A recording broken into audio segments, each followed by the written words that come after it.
In this video, we're going to consider and assess various responses to the question, where do rights come from? This is significant because the source of rights, the source of authority, the source of anything determines its use. So where do rights come from? If you were to ask that question to people on the street, I'm sure you would get several different kinds of answers. Some of the possible answers you would likely receive would be, there's no such thing as rights. Rights are a result of evolution. Rights come from the majority, or rights come from the Constitution or the Bill of Rights. Some would argue that government is the source of rights.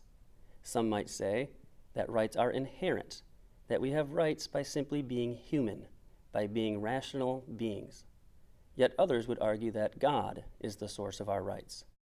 Let's analyze each of these viewpoints from a practical and principled perspective by evaluating how secure rights are from each possible source as it applies to the principle, the source determines its use. We'll start with the claim, there is no such thing as rights. Practically speaking, do you want to live in a world where you do not have assumed rights? No right to life, no right to liberty, no right to property, no right to govern yourself? Of course not. Why not? Because we intuitively know there are absolutes. There are moral absolutes of right and wrong.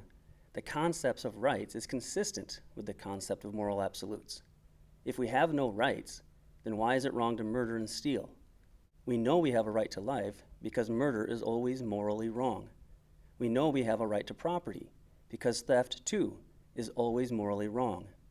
If rights do not exist, then moral absolutes do not exist. Everything is relative. And if rights are relative, then rights are not secure.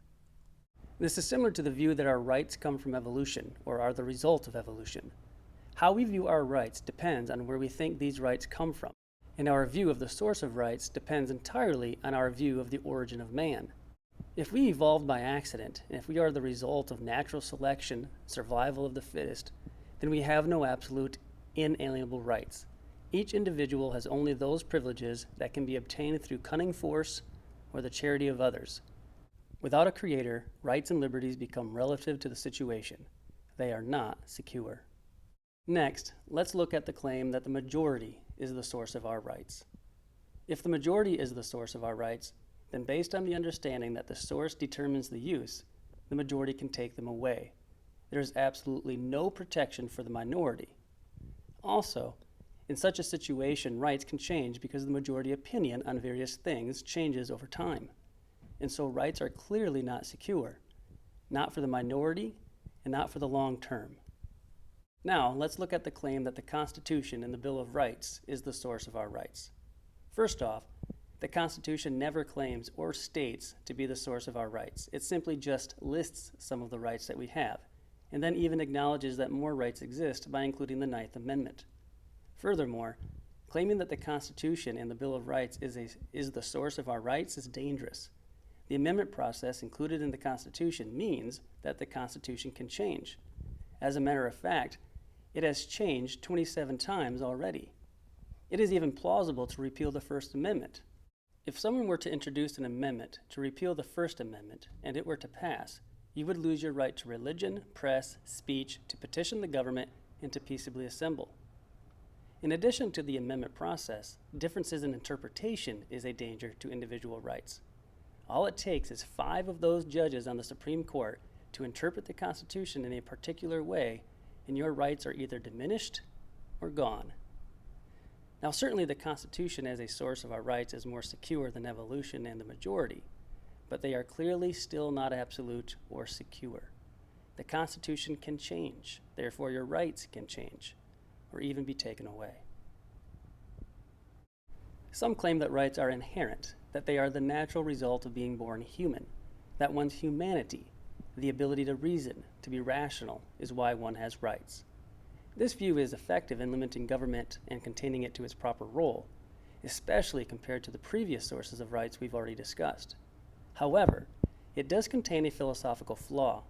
If one argues we have rights by simply being human, then one could ask how that human came to be. If the answer is evolution, then rights are relative, and we're back to the problems we discussed with that view. Now let's consider government as a source of our rights. If government is the source, then any attempt for it to implement policies that limit natural rights or completely take them away would be legitimate. Remember, the source of anything determines the use. In addition, governments change over time. So if governments are the source of our rights, and they can change over time, then our rights are very likely to change and therefore are not secure. Although government efforts to infringe on our natural rights are abhorrent, there is one type of government action that is more dangerous than any attempt to take our rights away. The single most dangerous act of any government is when it attempts to grant a natural right to its citizens. Through this action, the government is boldly stating that it is the source of that right. No entity, whether an individual, a business, or a government, can grant to another what it does not first possess. If government is ever understood to grant even a single natural right, then it becomes the de facto source of that right. However, as long as government's efforts are recognized as a negative, for instance, taking something away from the citizens, it is easy to characterize these actions for what they are, infringements on personal liberty.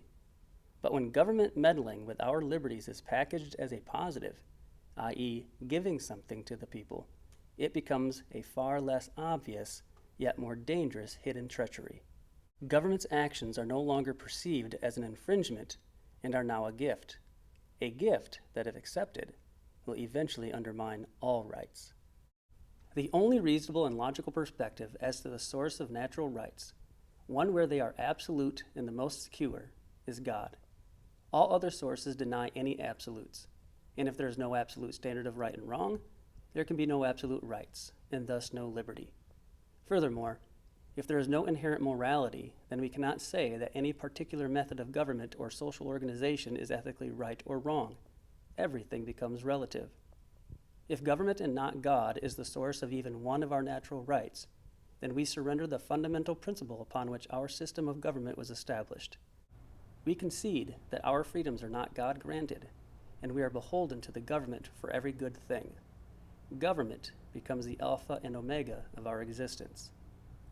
And so the concept, the principle, the fact that the God who gives us life is also the source of our natural rights is fundamental to freedom. It has incredible significance as to the authority and role of civil government and the liberty that we enjoy.